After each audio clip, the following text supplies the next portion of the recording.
Hi folks, Friedrich Nietzsche philosophy ఆన్లైన్లో book చేశాను. ఈరోజే రిసీవ్ అయింది. ఆర్జీ నుంచి ఇన్స్పైర్ అయ్యాను. ముఖ్యంగా ఇన్స్పైర్ అవ్వడానికి గల కారణం దానిలో ఉన్నటువంటి ముఖ్యమైన లైన్స్. ఒంటెలాంటోడు మనిషి తనకు తానే మోకరిల్లి తన భుజాలపై అనవసరమైన బరువులు ఎక్కించుకుని ఆ తర్వాత బతుకు భారం అయిపోయిందని ఏడుస్తాడు అని చెప్పేసి ఆర్జీ ఒక వీడియోలో చెప్పారు.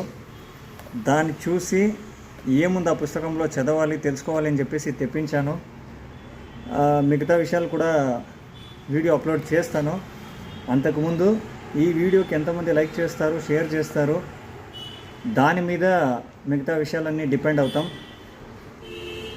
ఇంకా విస్తృతంగా మాట్లాడాలని చెప్పి ట్రై చేస్తాను, మాట్లాడతాం త్వరగానే. Thank you for your support. చాలా కావాలి.